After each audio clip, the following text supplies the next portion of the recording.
Hello दोस्तों, आपका एक बार फिर से स्वागत है आपके अपने YouTube channel current affairs by SD में।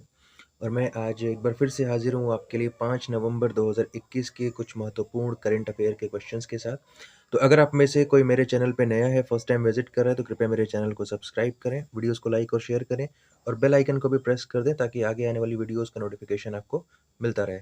चलिए शुरू करते हैं। आज के लिए पहला प्रश्न लेते हैं। प्रधानमंत्री नरेंद्र मोदी ने किस वर्ष तक भारत के शुद्ध कार्बन उत्सर्जन को शून्य करने का लक्ष्य रखा है? आपके ऑप्शंस हैं ए 2030, बी 2050, सी 2060 और डी 2070। तो मैं आपको बता दूं कि हमारे देश के प्रधानमंत्री जो नरेंद्र मोदी जी हैं, उन्होंने 2070 तक, वर्ष 2070 तक भारत के शुद्ध कार्बन उत्सर्जन को शून्य करने का लक्ष्य रखा है। कार्बन उत्सर्जन होता क्या है, ठीक है, इसको देख लेते हैं। कार्बन उत्सर्जन और अन्य ग्रीन हाउस गैसों का वातावरण में निकास जीवाश्म ईंधन, कच्चे तेल और कोयले के जलने से होता है। मतलब समझ में आ रही बात? जब ये जीवाश्म ईंधन जलते हैं, कच्चा तेल जलता है, कोयला जलता है, तो उससे जो निकलता है, क्या निकलता है? एक तो ग्रीन हाउस गैसें पैदा होती हैं, ठीक है, और प्लस कार्बन का उत्सर्जन होता है। संयुक्त राष्ट्र के inter governmental panel of climate change IPCC की रिपोर्ट अगर दूसरे देशों को पर्यावरण विनाश के लिए कार्बन उत्सर्जन कम करने को लेकर ध्यान दिला रही है, तो भारत को इसे दूसरे नजरिए से भी देखने की जरूरत है।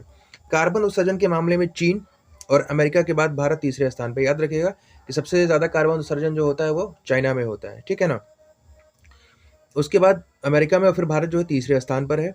और वह कह चुका है कि वह पेरिस जलवायु समझौते के अपने वादे को पूरा करने की दिशा में अग्रसर है और वर्ष 2005 के स्तर के अनुसार वह 2030 तक 33 से 35% कार्बन कम उत्सर्जन करेगा, ठीक है।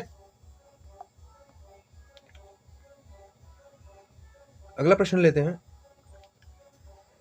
हाल ही में किस देश ने 5 से, ये 14 नहीं होना चाहिए, ये 5 से 11 करिएगा, ठीक है, ये 5 से 11 है, ये कहीं 13 कहीं 14 भी दे रहा है, लेकिन ये 5 से 11 है, ठीक है।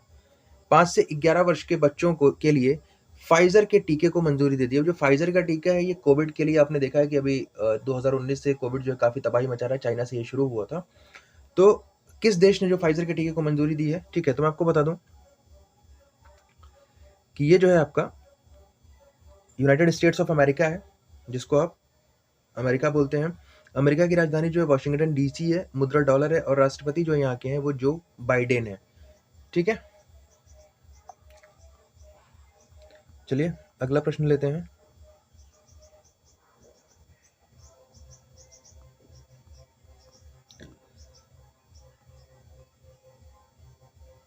अगला प्रश्न लेते हैं।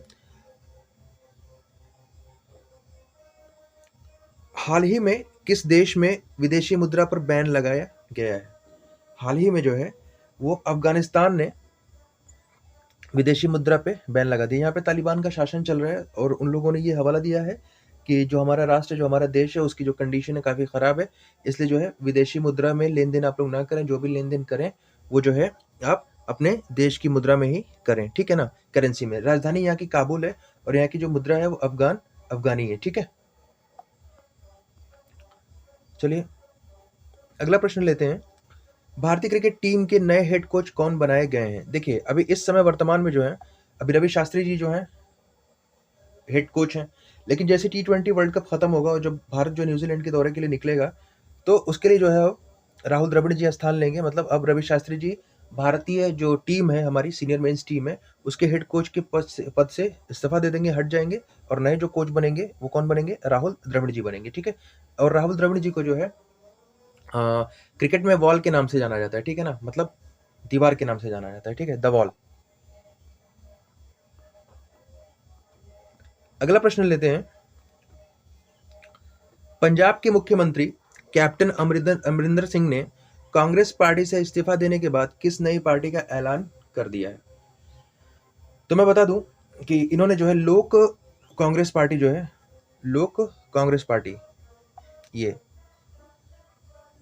इसका ऐलान कर दिया है। अब देखिए जो पंजाब है, पंजाब की राजधानी जो होती है चंडीगढ़ है। इसका सबसे बड़ा जो शहर है वो लुधियाना है। इसका जो क्षेत्रफल है हमारे पंजाब का 27 करोड़ 74 लाख, सॉरी 2,77,43,38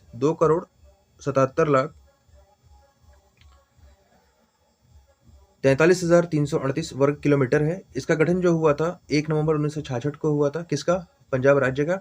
और अगर बात करें यहाँ के राज्यपाल की, तो राज्यपाल जो हैं बनवारी लाल पुरोहित हैं और मुख्यमंत्री जो हैं चरणजीत सिंह चन्नी हैं, जो कि कांग्रेस पार्टी के हैं। ठीक है, अगला प्रश्न लेते हैं। हाल ही में स्विट्जरलैंड में भारत का नया राजदूत किसे नियुक्त किया गया है? हाल ही में स्विट्जरलैंड में भारत का नया राजदूत किसे नियुक्त किया गया? तो मैं बता दे रहा हूँ, ये जो है संजय भट्टाचार्य जी हैं। और स्विट्जरलैंड, देखिए स्विट्जरलैंड के बारे में कुछ देख लेते हैं। स्विट्जरलैंड में हर साल राष्ट्रपति का चुनाव होता है, ध्यान दीजिएगा। दुनिया की सबसे अधिक सॉफ्ट ड्रिंक स्विट्जरलैंड में पी जाती है। जो सॉफ्ट ड्रिंक होता है ना आपका, कोका कोला या इस तरह की जो भी ड्रिंक्स हैं, ठीक है, स्विट्जरलैंड में गाय को किराए पर दे सकते हैं और उस दौरान आपकी गाय के दूध से बने मक्खन पर आपका हक होगा। ठीक है, स्विट्जरलैंड की राजधानी बर्न है। स्विट्जरलैंड में 1500 से भी ज्यादा झीलें हैं और देश का 70% हिस्सा जो है पहाड़ों से ढका हुआ है। उसके बाद स्विट्जरलैंड में बिना बीमा खरीदे आप साइकिल नहीं चला सकते हो, इस बात का ध्यान दीजिएगा।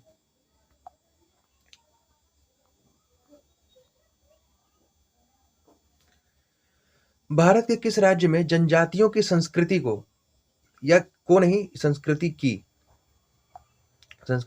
की, भारत के किस राज्य में जनजातियों की संस्कृति की रक्षा के लिए 29 संग्रहालयों का उद्घाटन हुआ है? 29 संग्रहालयों का उद्घाटन हुआ है। तो मैं आपको बता दूं कि ये जो है मणिपुर में हुआ है। देखिए, अलग अलग जगहों पे अलग अलग तरह की जनजातियां होती हैं, तो उन जनजातियों की जो संस्कृति है उसकी रक्षा हो सके उसके लिए संग्रहालय जिसको म्यूजियम आप बोलते हैं, कि उनसे संबंधित जो भी चीजें अभिलेख हों या उनसे संबंधित जो भी मेटल से बनी चीजें हो, धातु से बनी चीजें हो, उसको जो है संग्रहित किया जा सके, ताकि वो जो संस्कृति है उसको देख के लोग अपनी संस्कृति को याद रखें, भूले ना। तो ये मणिपुर में शुरू हुआ है। मणिपुर की राजधानी इम्फाल है। मणिपुर के जो मुख्यमंत्री एन बीरेन सिंह हैं और वहाँ के जो राज्यपाल हैं वो ला गणेशन जी हैं। ठीक है,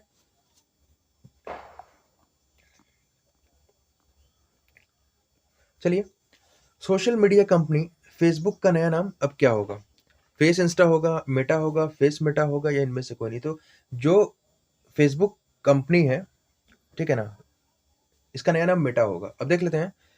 फेसबुक इंटरनेट पर स्थित एक निःशुल्क सामाजिक नेटवर्किंग सेवा, जिसे हम बोलते हैं ना कि सोशल नेटवर्किंग साइट है, जिसके माध्यम से इसके सदस्य अपने मित्रों, परिवार और परिचितों के साथ संपर्क रख सकते हैं। यह फेसबुक इनकॉर्पोरेशन नामक निजी कंपनी द्वारा संचालित है। इसके प्रयोक्ता नगर, विद्यालय, कार्यस्थल या क्षेत्र के अनुसार गठित किए हुए नेटवर्कों में शामिल हो सकते हैं और आपस में विचारों को आदान प्रदान कर सकते हैं। इसका आरंभ 2004 में हार्वर्ड के एक छात्र मार्क जुकरबर्ग ने किया था। तब इसका नाम द फेसबुक था। कॉलेज नेटवर्किंग जाल स्थल के रूप में आरंभ के बाद शीघ्र ही यह कॉलेज परिसर में लोकप्रिय होती चली गई। कुछ ही महीनों में यह नेटवर्क पूरे यूरोप में पहचाना जाने लगा। अगस्त 2005 में इसका नाम फेसबुक कर दिया गया।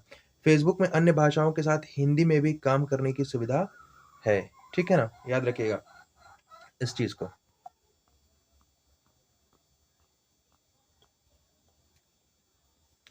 अब देखिए, वर्ष 2021 का बुकर प्राइज किसे दिया गया, जिसको आप मैन बुकर बोलते हैं ना, तो वर्ष 2021 का जो है वो बुकर प्राइज किसे दिया गया है? ये 4 नवंबर को देखिए अभी दिया गया है 2021। तो ये जो है डेमन गलगुट जो है, डेमन गलगुट को वर्ष 2021 का बुकर प्राइज दिया गया। किसको? डेमन गलगुट को। अब आपको बता दें, बुकर पुरस्कार की स्थापना सन 1969 में इंग्लैंड की बुकर मैकोनल कंपनी द्वारा की गई थी।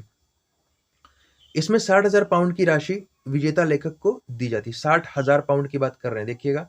इस पुरस्कार के लिए पहले उपन्यासों की एक लंबी सूची तैयार की जाती है और फिर पुरस्कार वाले दिन की शाम के भोज में पुरस्कार विजेता की घोषणा की जाती है। पहला बुकर पुरस्कार अल्बानिया के उपन्यासकार इस्माइल कादरे को दिया गया। आपसे प्रश्न पूछा जा सकता है कि पहला जो मैन बुकर है वो किसको दिया गया था? तो याद रखिएगा, अल्बानिया के एक उपन्यासकार थे इस्माइल कादरे, उनको दिया गया था।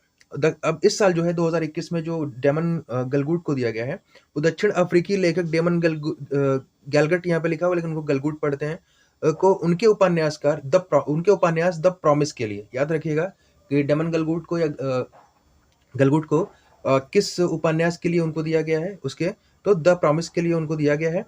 गैलगट का यह उपन्यास दक्षिण अफ्रीका के नस्लवादी इतिहास के बीच एक श्वेत परिवार की कहानी पर आधारित है। ठीक है ना। गैलगट 50,000 पाउंड $69,000 की इनामी राशि वाले इस पुरस्कार के प्रबल दावेदार थे। द प्रॉमिस एक संकटग्रस्त दक्षिणी अफ्रीकी श्वेत परिवार और एक अश्वेत कर्मी से किए गए उसके वादे की कहानी पर आधारित है।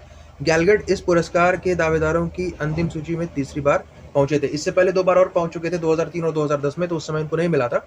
लेकिन इस बार जो है वर्ष 2021 का जो मैन बुकर है वो इनको दिया गया, इनके जो उपन्यास है द प्रॉमिस के लिए, और ये दक्षिण अफ्रीकी लेखक हैं, इस बात का ध्यान दीजिएगा। ठीक है। तो आज के लिए जो है आपके लिए ये प्रश्न थे, ठीक है, जो कि आपको एसडी करंट अफेयर्स चैनल के माध्यम से प्रोवाइड कराए गए हैं। तो अगर आप में से कोई मेरे चैनल पे फर्स्ट टाइम विजिट कर रहे हैं तो मेरे चैनल को सब्सक्राइब कीजिए, वीडियोस को लाइक और शेयर कीजिए, बेल आइकन को भी प्रेस कर दीजिएगा ताकि आगे आने वाली जो नोटिफिकेशंस हैं वो आपको मिलती रहें।